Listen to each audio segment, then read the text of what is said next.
We've just come to the end of a section on the Bhagavad Gita, a very popular Hindu text. And unless we're to understand it as a charter for the psychotically deranged, we must understand it on an inner level, an internal level. We can understand it as part of the process of inquiry, of self-enquiry. And one of the ways of understanding ourselves, of looking into ourselves, is to see our attachments, to see what we're attached to. Because whatever we're attached to, that's what draws our attention to it.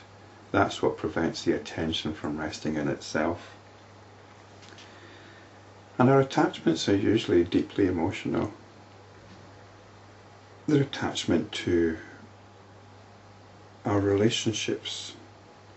We have personal attachments and social attachments. The personal attachments are to our relatives and to our loved ones.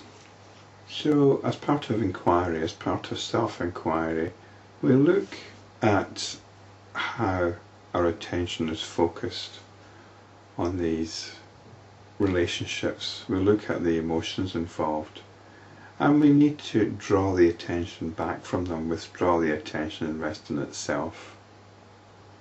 That doesn't mean to say we become cold and aloof and distant. It actually means we can operate more freely and even more loving, because we're no longer a puppet dancing on the strings of our conditioning. Well, this is one possible way of understanding the Bhagavad Gita, as a way of putting these attachments into perspective. And usually in the stories of self-inquiry, once that's done, you get on with your normal business. Unfortunately, Arjuna's normal business was being a soldier, and in this particular context it involved killing. It seems then that if we're to understand the Bhagavad Gita spiritually, then we must ask ourselves, if Arjuna can renounce his relationships, why did he not also renounce his duties as a warrior?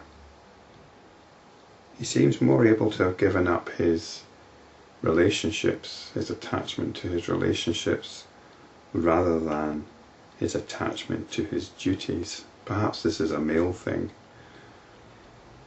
But it would have been more satisfying if Arjuna could have renounced his weapons and chosen peace rather than warfare.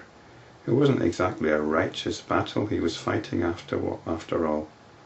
The battle was on behalf of his oldest brother, Yudhishthira, who'd gambled away the kingdom in a dice game, which hardly makes him a suitable ruler. A ruler that gambles away the kingdom in a dice game. He's given away his right to rule the kingdom. But this is what they're fighting about, so it's hardly a righteous battle. So we do have to get on with our duties, or whatever needs to be done, once we've realised the self. But at the same time, this doesn't mean to say becoming a robot and ignoring your conscience. Arjuna could have become a peacemaker. He could have withdrawn from the conflict.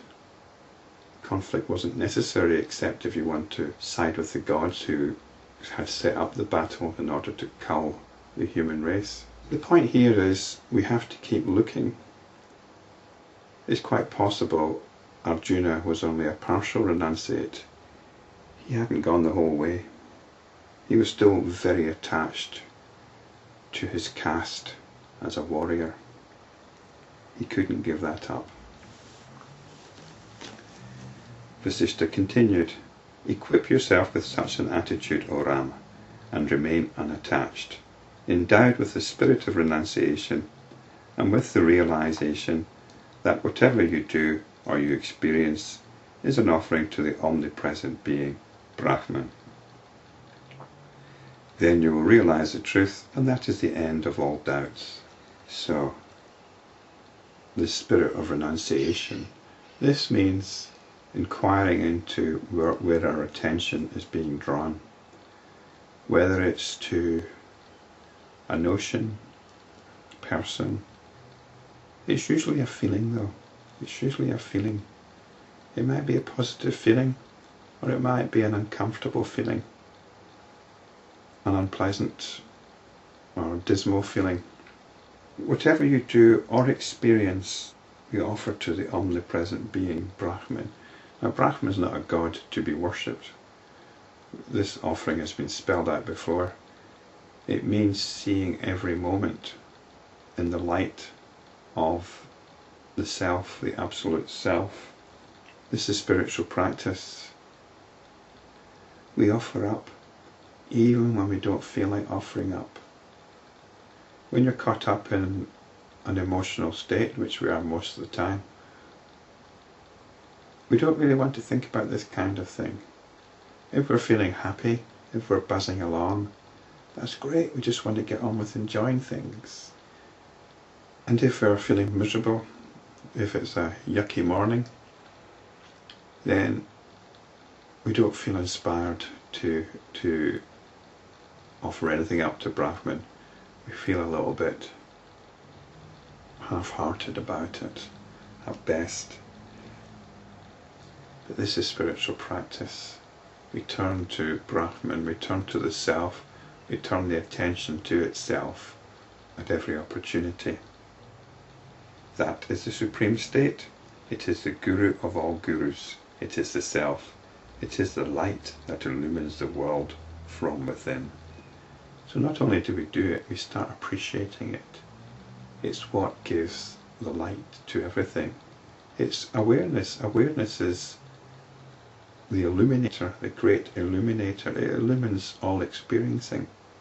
It is the reality in all substances, that which endows the substances with their essential characteristic. The essential characteristic is what we know of all things. The essential characteristic is that quality by which something comes to the attention.